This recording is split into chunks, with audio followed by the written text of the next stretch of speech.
Hi guys, this is Mickey and Mole reviewing movie history to prepare you for your movie future. Today I am reviewing The Last of Us Episode 1, which just premiered on Sunday night, or Monday morning, however you want to call it, on HBO Max. I love this first episode. As a fan of the first game, I have not gotten an opportunity to play the second game. I've heard some bad things about it, but I have played the first game. First with my cousin, Jeremy, and then again by myself. First of all, it's a great game. There's a lot of good atmosphere there, a lot of good storytelling that a lot of fans were saying, my gosh, if this thing was ever made into a movie, it could win an Oscar. It's like a mix of A Quiet Place and maybe like Walking Dead as far as like character development goes, kind of thing, but on a much more adult. Like, not saying that Walking Dead was adult, but much more serious, a little more grounded. And this show managed to pull that off while still mixing, sorry Tom, not this time, kid, but while still mixing those two movies. I love this show. I did think Pedro Pascal was kind of not necessarily a bad choice, but just not the choice I would have picked to play Joel. I think who I would have picked would have been someone like Hugh Jackman. And, there's a lot of untapped actors out there that could have done very well in the role. I think more that I don't mind that he's Mexican or Puerto Rican, something like that. I didn't ever actually looked up what he is, but and that has nothing to do with it. It's more his size. I did notice he did kind of try to bulk up, and Pedro Pascal just kind of have those broad shoulders.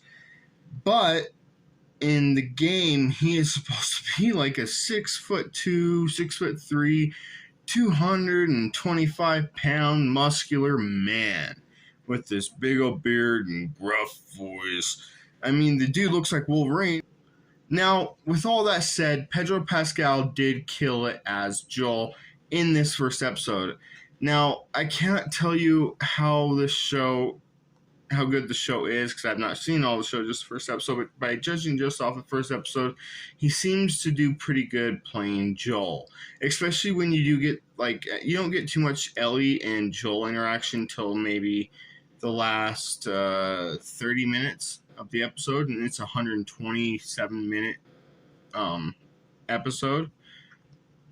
So you don't really get to see their relationship too much. A lot of it goes back and forth between like Joel, the leader of the Fireflies, and Ellie.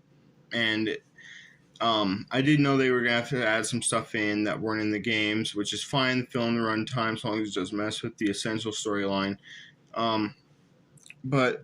So as far as the actress goes that plays Ellie, I thought she did pretty good actually portraying what we know Ellie as. I'm not sure she looks much like Ellie, but at the same time I got thinking while I was watching, like, well, in the games Ellie's kind of pretty, a little danky or lanky, at least in like the first game, definitely not the second. So I guess it would make sense to pick someone who's a little more, can embody more of that tomboyish attitude. The voice match in the games, but she seems to match it pretty good.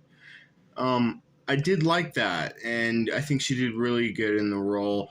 It was a little jarring to see someone not quite as pretty as like how they portrayed her in the video game, but I think she did really good as Ellie. I cannot wait to see more of her and Pedro's relationship and how they develop. I'm looking forward to that.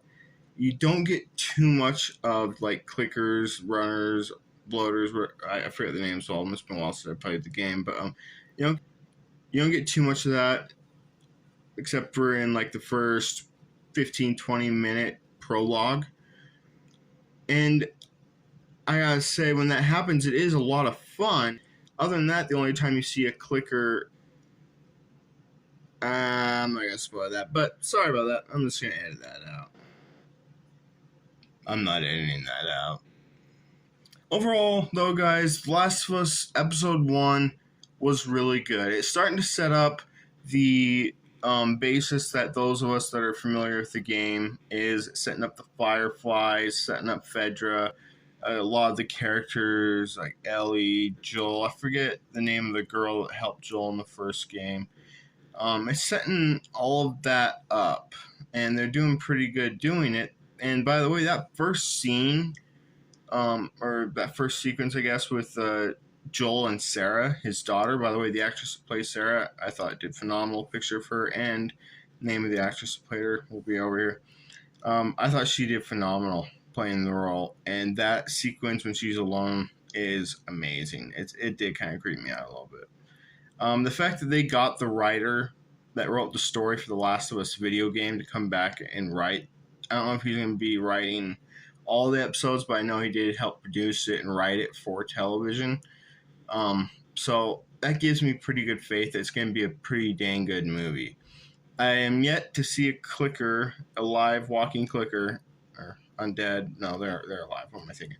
Anyways, I've yet to see a clicker in the show yet, but towards the end of episode 1, you do get a hint if you've ever played the game that we're coming up in episode 2 where we just might see some clickers. Maybe. That's if they stick towards the game. So one thing I want to know, you guys to know though, from here on going out, as I review episode 2, episode 3, all that stuff, there will be spoilers because I can't just review episode 2 without talking about episode 1, and also it's harder to do non-spoiler reviews of TV shows. So I just want you guys to have fair warning. This is spoiler free though. But other than that, guys, I love this show. I can't wait to see more of it. I thought they nailed the atmosphere, the feeling, and for the most part, the actors of the game. And doesn't hurt having the guy that wrote the story for the game behind the helm of the TV show. Not to mention, it's from like the producers and writers that made Chernobyl. And that was a phenomenal series. Scary in a different sense, but it translates very well into The Last of Us. The writing's on point, the direction's on point, the cinematography is beautiful, the color is beautiful, the color palette is beautiful, the color filter, whatever you want to call it. This looks like it could be a great series. It could up the ante on what zombie films could be.